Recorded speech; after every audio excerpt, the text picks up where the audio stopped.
नमस्कार, capital TV Bihar देख रहे हैं आप और मैं हूं आपके साथ शिवानी रतूड़ी।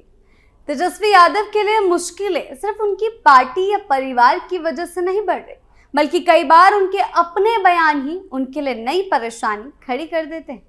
पार्टी कार्यालय में जोश में दिए गए कुछ बयान बाद में उन पर भारी पड़ते हैं। इन बयानों को लेकर विरोधी पार्टियों को हमला बोलने का मौका मिल जाता है और मामला राजनीतिक से ज्यादा विवादों में उलझ जाता है। इसका नुकसान उनकी छवि और पार्टी दोनों को होता है और ऐसा ही कुछ एक बार फिर देखने को मिला पार्टी कार्यालय में जाने के बाद, जिसने तेजस्वी के नेतृत्व पर कई सवाल खड़े कर दिए हैं। क्या कुछ हुआ है, आइए जानते हैं विस्तार से। अपने बयानों में फंसे तेजस्वी। राष्ट्रीय जनता दल के कार्यकारी राष्ट्रीय अध्यक्ष बनने के बाद तेजस्वी यादव पहली बार पार्टी कार्यालय पहुंचे, जहां अभिनंदन समारोह का आयोजन किया गया। पार्टी कार्यकर्ताओं ने तेजस्वी यादव का भव्य स्वागत किया। इस दौरान आरजेडी कार्यालय में खास उत्साह देखने को मिला। मंच से कार्यकर्ताओं को संबोधित करते हुए पार्टी के कार्यकारी राष्ट्रीय अध्यक्ष तेजस्वी यादव ने कह दिया कि गाली देने वाले लोगों को कार्यकर्ता मुंह तोड़ जवाब दें, कार्यकर्ता चुप नहीं बैठे।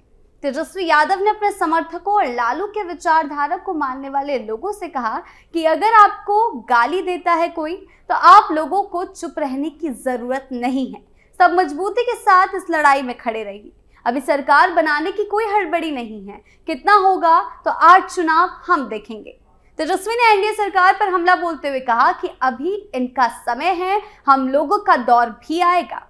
तेजस्वी ने कहा कि देश का सबसे नौजवान उप मुख्यमंत्री बनने का सौभाग्य मुझे मिला। उसके बाद नेता प्रतिपक्ष बने जब चाचा जी उधर जाकर पलट गए, यानी कि नीतीश कुमार की वो बात कर रहे हैं। तेजस्वी ने साथ ही कहा कि हमारी तो भ्रूण हत्या कराई जा रही थी, जब मूंछ नहीं था तभी सीबीआई और ईडी का केस कराया गया, जो अभी भी चल रहा है। दोष यही था कि नीतीश जी को भाजपा के साथ जाना था, उनके पास हमको हटाने के लिए कोई मौका नहीं मिल रहा था, तब हमारे ऊपर केस मुकदमा करा दिया गया। तेजस्वी ने फिर कहा कि देश के सबसे नौजवान विपक्ष का नेता बनने का उन्हें सौभाग्य मिला है। राष्ट्रीय जनता दल के कार्यकारी राष्ट्रीय अध्यक्ष बनाए जाने पर कहा कि अब इतनी बड़ी जिम्मेदारी मिली है, अब लालू जी का सपना साकार करना है। केवल बिहार ही नहीं बल्कि देश भर में अपने संगठन को मजबूत करना है। लेकिन आखिर राष्ट्रीय अध्यक्ष का पद संभालने के बाद तेजस्वी इतनी नॉन सीरियस बातें कैसे कर सकते हैं, इस तरह का भाषण कैसे दे सकते हैं। तेजस्वी यादव के हालिया राजनीतिक रवैये को देखें तो ऐसा लगता है कि उन्होंने सक्रिय होते ही सीधे सरकार को घेरने की रणनीति अपना ली है। सरकार पर सवाल उठाना, उसकी नीतियों की आलोचना करना विपक्ष का काम है, इसमें कोई शक नहीं है। लेकिन सवाल यह है कि क्या यही इस समय उनकी सबसे बड़ी प्राथमिकता होनी चाहिए थी, जब पार्टी खुद अंदरूनी चुनौतियों से जूझ रही हो, संगठन में असंतोष हो, परिवार के अंदर खींचतान की खबरें हो और गठबंधन को लेकर असमंजस की स्थिति बनी हुई हो, तब सबसे पहले जरूरत आत्ममंथन की होती है। और ऐसे समय में सरकार पर हमला करने से ज्यादा जरूरी अपनी पार्टी को संभालना, कार्यकर्ताओं का मनोबल बढ़ाना और संगठन को मजबूत करना होता है। लेकिन तेजस्वी किसी और दिशा में जाते हुए दिखाई दे रहे हैं। पहली बार राष्ट्रीय कार्यकारी अध्यक्ष बनने के बाद पार्टी कार्यालय जाते हैं तो पार्टी कार्यकर्ताओं और नेताओं को उनसे एक सकारात्मक संदेश की उम्मीद रहती है। लोग ये चाहते हैं कि वो सभी को साथ लेकर चलने की बात करें, हालात की गंभीरता को समझें, आगे की रणनीति का फोकस करें। लेकिन इसके उल्टा उनके बयानों और तेवरों में आत्ममंथन कम नजर आता है। गाली गलौज की बात करना, कार्यकर्ताओं को भड़काने वाला लहजा अपनाना और माहौल को और गर्म करना, ये किसी जिम्मेदार नेता की भूमिका नहीं कही जा सकती। इससे पार्टी के अंदर मौजूद तनाव और भी ज्यादा बढ़ता है और बाहर गलत संदेश जाता है। जरा सुनिए क्या कुछ बोले हैं तेजस्वी यादव। लेकिन हम अपने राष्ट्र अध्यक्ष आदरणीय लालू जी को चरण स्पर्श करके उनको हम धन्यवाद देना चाहते हैं, जो उन्होंने भरोसा हम पे जताने का काम किया है।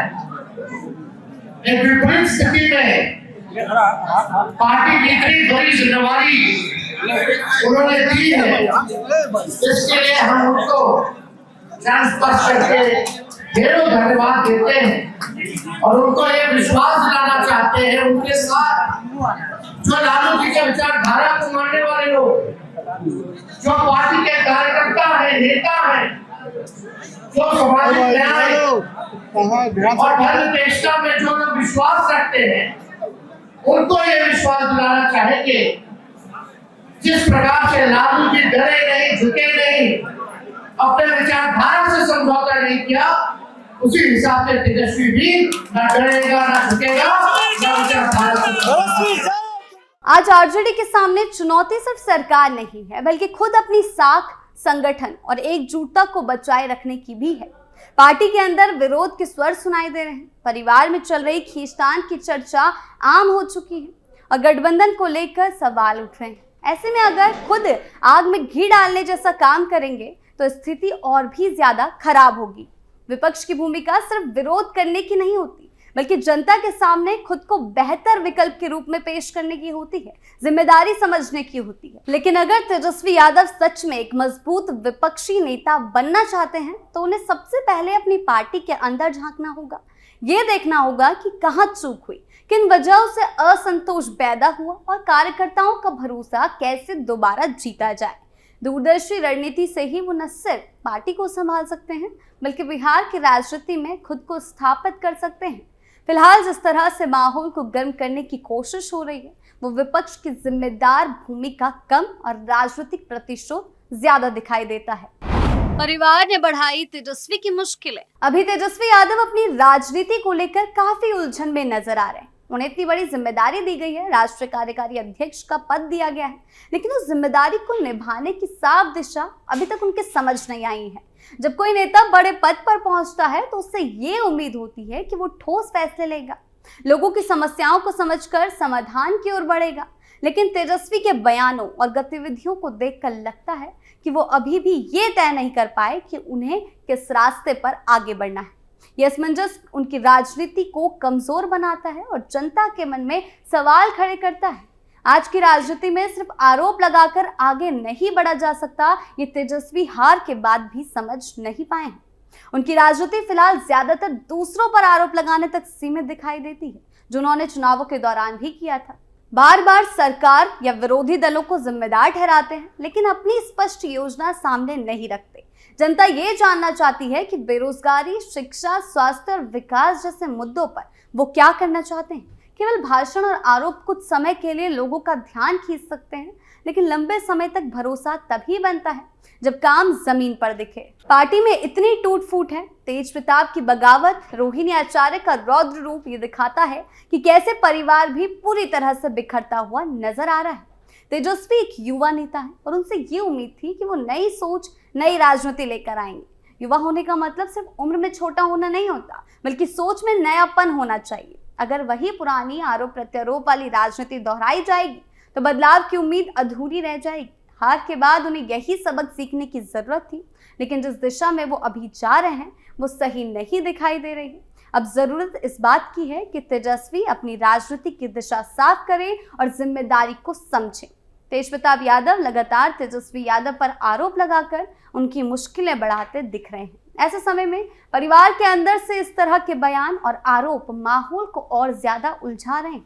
तेज प्रताप के बयानों से ये संदेश जाता है कि पार्टी के अंदर सब कुछ ठीक नहीं है, जिसका सीधा फायदा राजनीतिक तौर पर विरोधियों को मिलता है।